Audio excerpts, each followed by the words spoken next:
아멘. 중국에서 성공적으로 선교를 했던 허드슨 테일러의 일화입니다. 오늘 어떤 사람이 그에게 찾아와서 물었다고 합니다. 이 어려운 중국의 환경에서 어떻게 성공적으로 선교를 할 수 있었냐, 그 비결을 물었던 것이죠. 그러자 이제 테일러는 다음과 같은 유명한 말을 했다고 합니다. 오직 기도로 사람들을 움직였을 따름입니다. 자신의 힘으로 사람들을 움직이려고 하지 않고 하나님으로 하여금 사람들을 움직이시도록 그렇게 늘 기도했다는 것이죠. 지난 시간 나누었던 것처럼 느헤미야가 그랬던 것처럼 말입니다. 그렇게 느헤미야는 넉 달 동안 하나님을 신뢰하며 하나님께서 왕의 마음을 움직여 주시기를 간절히 기도하며 기다렸습니다. 그러던 어느 날 왕이 술을 마실 때에 왕 앞에 있는 포도주를 왕에게 따라 드렸습니다. 잔을 받아든 왕은 느헤미야의 얼굴을 보게 되었고 얼굴에 수심이 있는 것을 보았습니다. 지난 넉 달 동안 기도하며 기다렸다고 하지만 그 마음이 편할 수는 없었던 것이죠. 고국의 상황을 알기에 그럼에도 빨리 문제를 해결할 수도 없고 왕에게 청할 수도 없는 그런 상황이니 그 마음에는 늘 아픔과 슬픔, 안타까움이, 간급함이 있었던 것입니다. 왕 앞에 나아가니 자기도 모르게 그것이 얼굴에 드러났던 것이고 왕이 그렇게 물었던 것이죠.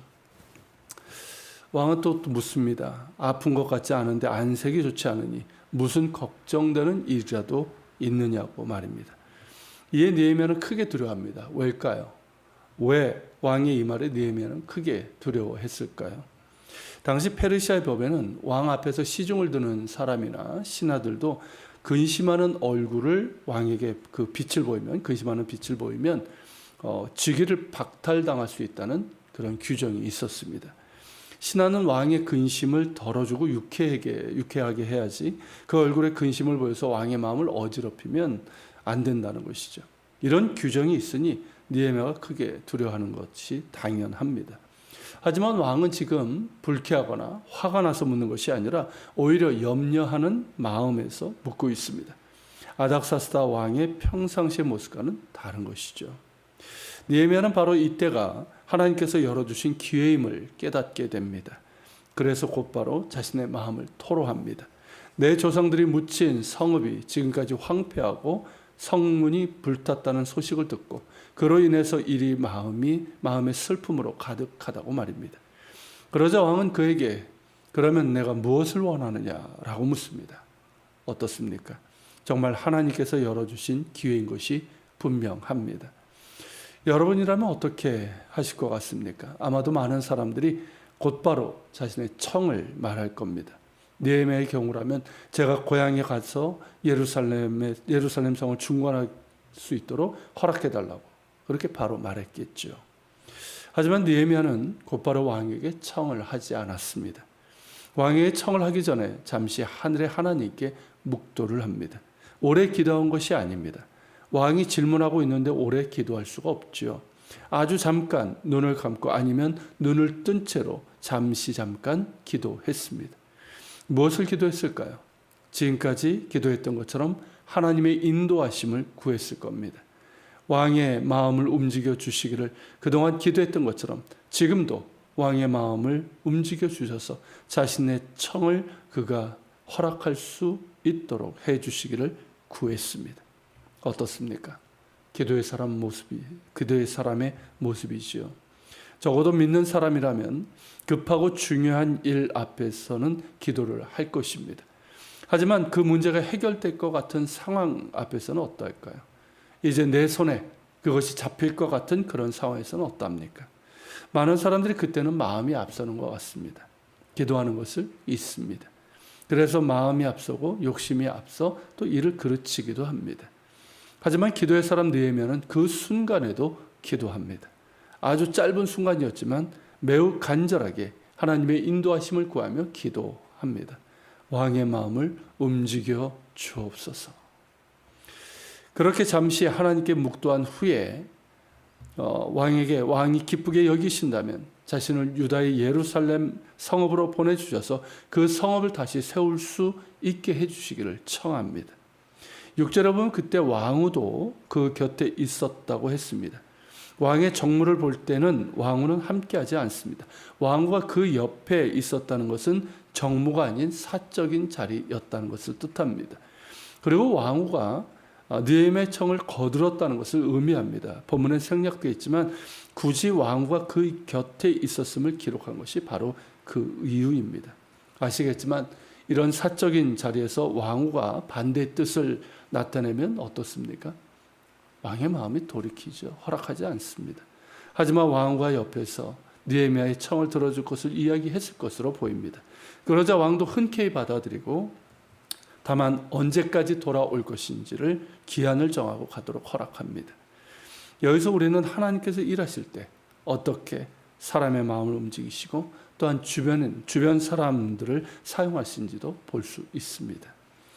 로마서 8장 28절의 말씀처럼 하나님을 사랑하는 자, 곧 그 뜻대로 부르심을 입은 자들에게는 모든 것이 합력하여 선을 이루시는 하나님이십니다.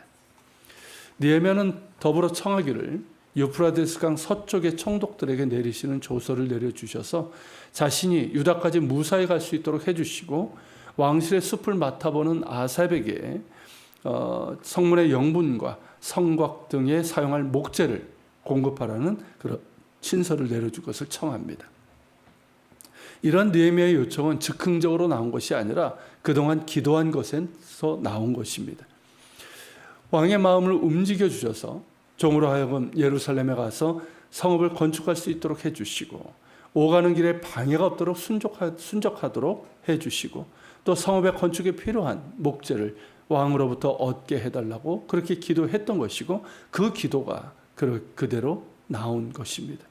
막연하게 기도했던 것이 아니라 구체적으로 기도했고 기도한 만큼 무엇을 해야 되고 무엇이 필요한지도 용이 주도하게 계획했던 것입니다.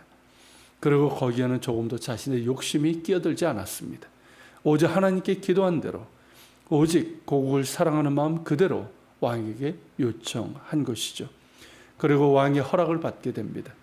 느헤미야는 이를 하나님의 선한 손이 나를 도우셔서 된 것이라고 고백하고 있습니다. 역시 기도의 사람의 모습입니다. 하나님을 바라보며 기도하는 사람은 겸손합니다. 겸손히 하나님 앞에 엎드려 하나님의 긍휼과 도우심과 인도하심을 구합니다. 그리고 응답받은 후에 거기에 자기의 공로를 슬쩍 얹어놓지 않습니다. 인도하신 이도 하나님이시고 이루신 분도 하나님이심을 고백하며 하나님께 영광을 돌립니다.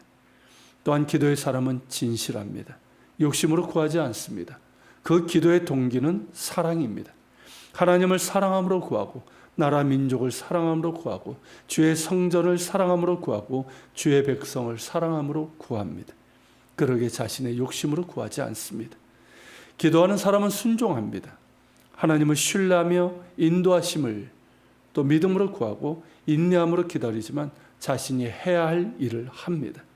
기도하는 가운데 주시는 지혜로 계획을 세우고 하나하나 준비합니다. 그러한 기도의 사람을 보여주는 이가 바로 느헤미야입니다. 기도의 사람 느헤미야를 보면 하나님 중심의 삶이 무엇인지를 알게 됩니다.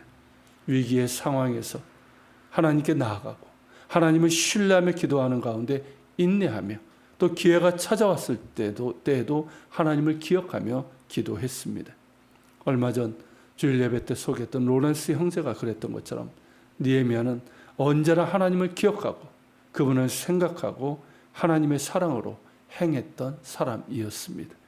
기도의 사람은 곧 하나님 중심의 사람이라는 것이죠. 우리 역시 그러한 하나님 중심의 사람으로 성숙해질 수 있기를 소망합니다. 같이 기도합시다. 하나님, 느헤미야를 통해서 기도의 사람의 모습이 어떠한지를 계속 보고 있습니다. 위기의 상황 가운데서 하나님을 바라보며 하나님 앞에 나아가게 하시고 하나님을 신뢰하며 기도하는 가운데 인내하며 기다릴 수 있는 저희들 되게 하시고 또 하나님 인내하는 가운데 구체적으로 또 계획할 수 있는 지혜도 주시고 또 기회가 찾아왔을 때에도 하나님을 기억하며 기도하게 하시고 겸손하게 하시고 진실하게 하시고 순종할 수 있는 하나님 중심의 사람들이 될 수 있도록 도와주시옵소서. 우리 같이 기도하며 주님 앞에 나아갑시다.